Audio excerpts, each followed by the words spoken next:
You have returned. A foolish yet predictable choice. Good. At least you are not one of the countless people who vanish after the first hint of effort. Do not misunderstand me. I am not impressed. You are merely doing the minimum, showing up. But even that puts you ahead of the crowd. So I suppose I can permit myself a flicker of satisfaction that you are still standing in this arena. Today we will expand your pitiful little vocabulary. We will learn how to form words for different nationalities and people, and we will drill the plurals that you have already proven you are on the verge of forgetting. Before we dig into grammar, I will tell you something important. A new program is being forged. Not some empty motivational trash, but a real system. One you can use to rebuild your life, to regain your control over your own mind.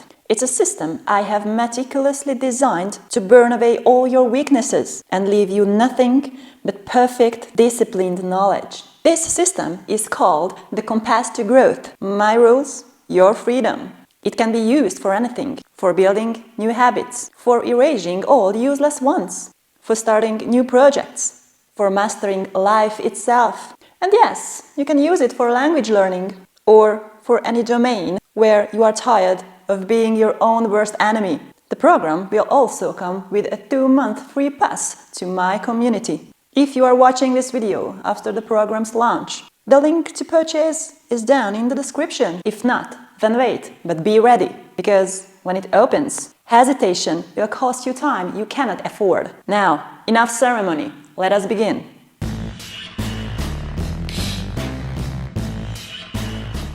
Now, we step into the world of nationalities. But first, you must prove you remember what you have learned. Because of the way Hungarian handles plurals, some nationalities behave as nouns, others as adjectives. You will remember the difference between the plural of adjectives and the nouns. Do you remember?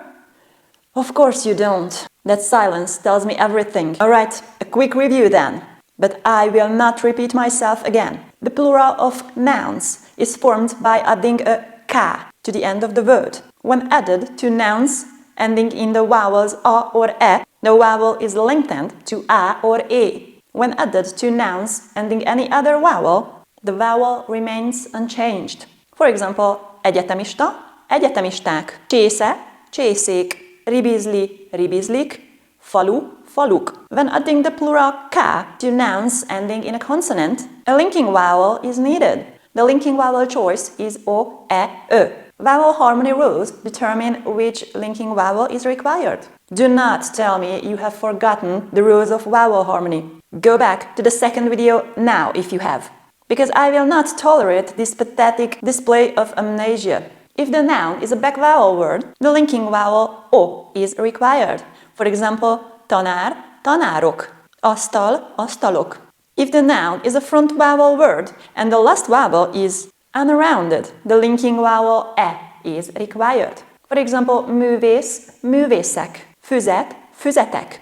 If the noun is a front vowel word and the last vowel is rounded, the linking vowel ö is required. Gyümölcs, gyümölcsök, hegedűs, hegedűsök. As with the noun, the plural of adjectives is formed by a k, although it is not attached exactly the same way as with nouns. When required, adjectives also use the linking vowels a for back vowel words and e for front vowel words.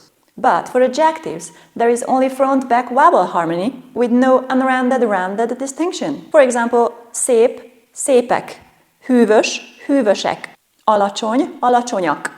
For adjectives ending in the vowels a or e, the vowel is lengthened to a or e when adding the plural k. For example, drága, drágák, fekete, feketék. For adjectives ending in i, u, ü, a linking vowel is needed. The choice is a or e based on the vowel harmony of the word. For example, egyszerű, egyszerűek, hosszú, hosszúak. Adjectives ending in a consonant form their plurals by using the linking vowel a, e before the plural k. Magas, magasak, érdekes, érdekesek. Do not confuse this with nouns where the linking vowel choice is o, e, ö. Enough. The review is over. Time for something new.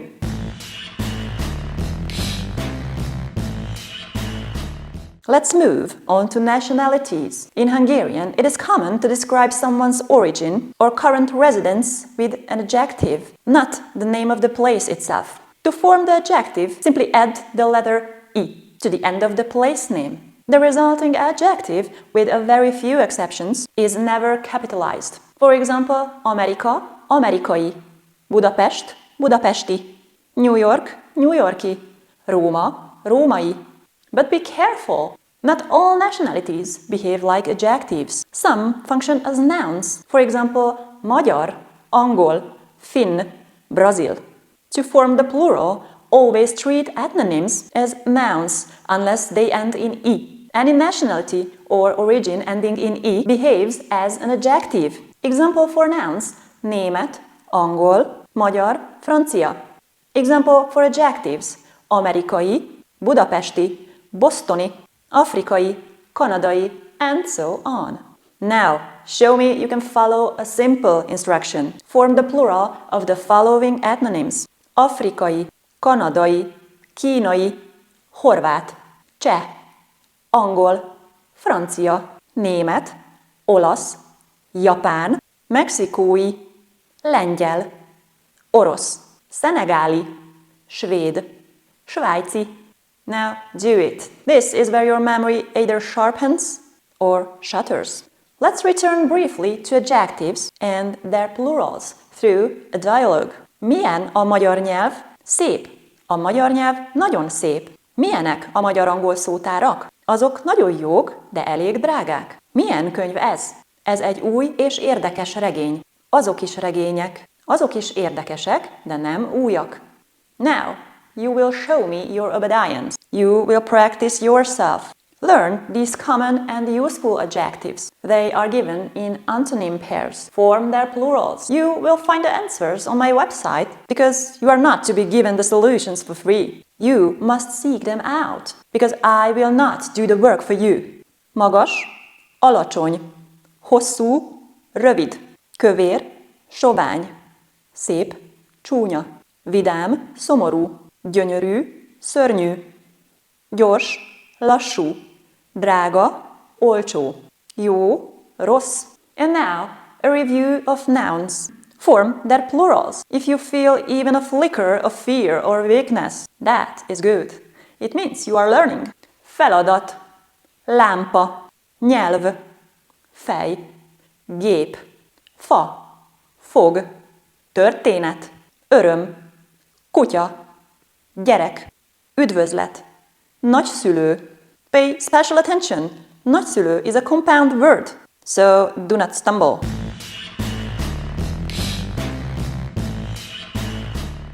And now, something entirely different. Hungarian names. Brace yourself, you will struggle to pronounce them, and even more, to adapt to their structure. It is simply a reflection of the language itself. In Hungarian, the names are in the reverse order compared to English. The person's family name, vezetéknév or családnév, comes first, and then his or her given name, utónév or keresztnév, comes last. For example, John Smith would be Smith John in Hungarian, or with a more local flavor, Kovács János. In addition to birthdays, születésnap, Hungarians also celebrate namedays, névnap. Each day in the calendar corresponds to one or more names. Women's first names, some of which have English equivalents, include Ágnes, Eszter, Hajnalka, Katalin, Szilvia, or Zsófia.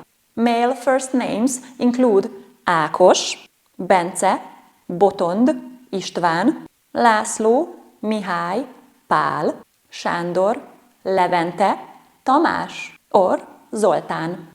For married women, the suffix né is traditionally added to her husband's name and indicates the Mrs. marital status. Accordingly, Mrs. John Smith would be Smith Jónané, or as the Hungarians would say, Kovács Jánosné. For short, you can simply say Mrs. Smith, Smithné or Kovácsné.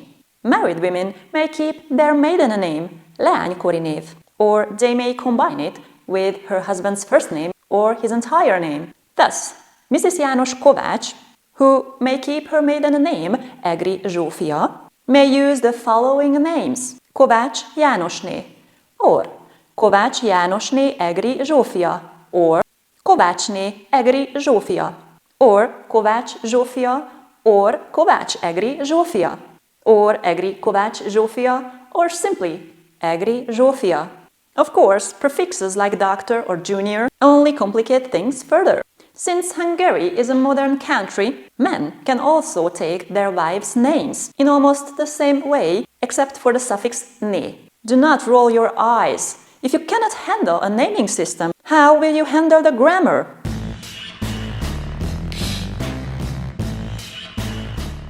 Now comes your homework. It is not optional. You will go to the comment sections and choose a Hungarian name for yourself. An entire name, either male or female. Then you will write what your name would be if you were to marry a Hungarian person and take their name. If your answer pleases me, perhaps you will win 1 free month in my community. That possibility should sharpen your mind.